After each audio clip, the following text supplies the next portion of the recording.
been asked to slow down. Fireplace, do you know how? Piles of paper, my desk is out. Who will care for the world out? Rest with me, close to curtains, brew some herbal tea. Reach out for me, take my hand and lead even when I disagree. Oh, how I love when it rains outside, and it's okay to slow the ride. Hi lovelies, it is the most beautiful day today. It's been a just beautiful October in general. I have enjoyed every minute of this month. It is stunning.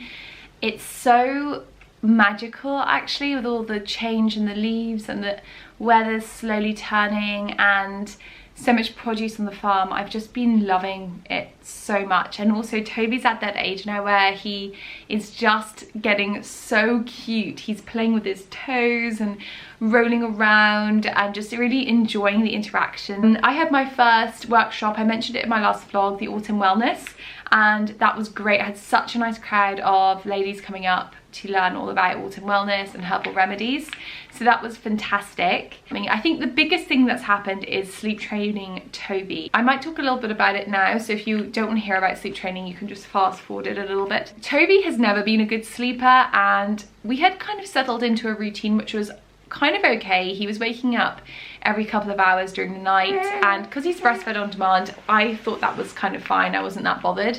But then suddenly around the 4.5 month mark, just when I thought things would be getting better, they got really bad. He was waking up continuously, wouldn't settle after a feed, wouldn't go back into the cot, and I started to freak out because I was starting to reach the end of my tether with the every 2 hour thing, thinking, right, I really need him to sleep through now, I'm quite tired.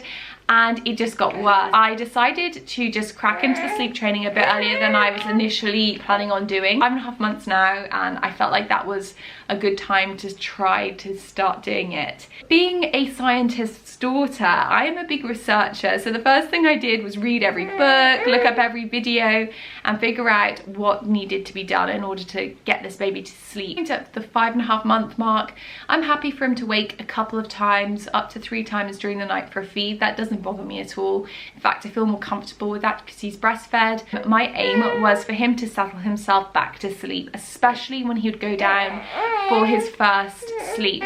He's 2.5 years old. He goes to sleep at 6. He likes to go to bed early, which is amazing. He's such a good sleeper, and he'll sleep all the way into like 7 o'clock in the morning. And I want them to eventually share a room, so I've been always putting Toby down for his first sleep at 6, and that usually ends up being maybe 6:30 because by the time Rupert's gone to bed.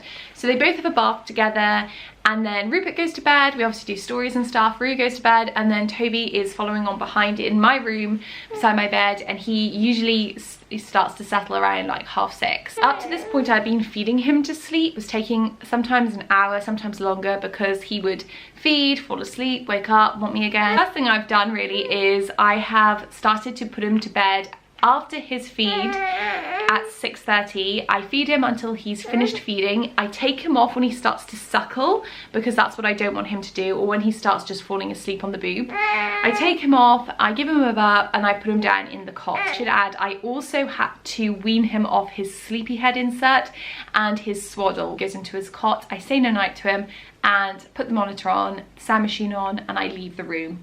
And the first couple of nights he would cry for up to 10 minutes.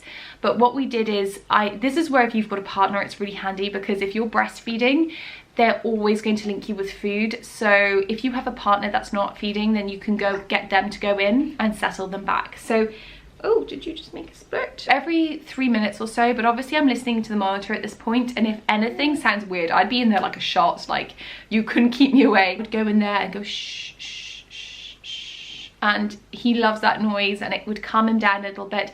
And then I would go, and he would get a bit angry at that point because he's like, why are you going? And would cry another little bit. But then you can start very quickly hearing a lull. So that's what you want to look out for if you want to do this, is them settling themselves. And that will initially sound like just a pause in the crying where they kind of go, oh, what's happening, you know? And you have to make sure you're doing this if you want to do sleep training at the right age. Some babies are just not going to be ready to sleep train, and you might not be ready to sleep train, and there is no shame in that. Like, the only reason that I really needed to sleep train was because I have another baby. I have a toddler who's, you know, hard work. You know, toddlers are hard work, and he's just starting to walk, and he needs me too. I also have hashimotos. I need my sleep. And I was getting to the point where I was actually cancelling appointments because I was too scared to get in the car and drive with the level of sleep deprivation that I was functioning on. And that to me was like, right, if I can't be a safe driver because this baby's waking up so much, I think he'll survive with a couple of minutes of crying. So you have to feel ready in yourself to do this, otherwise you will just not be able to stick to it. So just bear that in mind. Now he goes to sleep almost straight away that he's in the cot. It's amazing. And we'll sleep for, let me think, 8, 9, 10, 11, 12. So he'll sleep for about 4 or 5 hours, 5 hours sometimes, completely solidly. And then he will wake up for a feed. So when I go to bed, I give him another feed because I want to. I feel like if you are done with that, you probably could get them to sleep through a bit longer. But I actually listen. So when I feel like he's sort of starting to, you know, wake up a little bit, I don't shush him back to sleep. I do pick him up and feed him. Now, whether that's good for sleep training, I don't know, but I felt like there was a lack of information around sleep training and breastfeeding on demand. I think it is actually quite difficult to do the both. When he's awake in the night, if it's been around 3 hours or longer, he is gonna feed. The main thing is the minute he stops drinking, he is off that boob and he is back into bed, and he is not coming back out of it unless he needs to burp.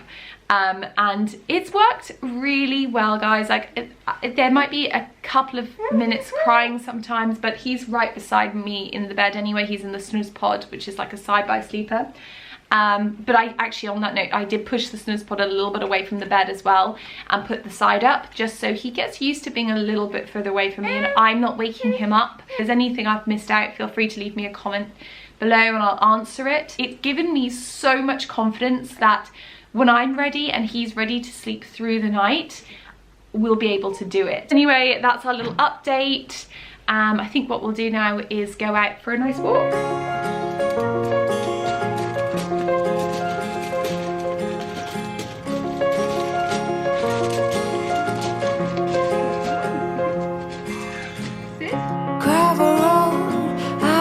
To slow down. Fireplace, do you know how? Piles of paper, my desk is out. Who will care for the world out? Rest with me, close to curtains. Brew some herbal tea. Reach out for me. Take my hand and lead, even when I disagree. Oh, how I love when it rains outside, and it's okay to slow the ride. Been doing just a sort of foraging, just a few little bits, some blackberries, some hawthorn berries. What else did I get? A little bit of yarrow for a tea. So nothing excessive, just a few little bits and pieces. It's an absolutely stunning day here today. It's so peaceful, it's so quiet. It's just, I mean, it's heaven, absolute heaven. The perfect autumnal day. I've got blackberries. I'm gonna just use those on yogurt today, nothing too hard work. I have some sorrel, fresh sorrel leaves. They're just new growth, so they'll be delicious in a pesto or anything like that. I've got some lovely yarrow for tea.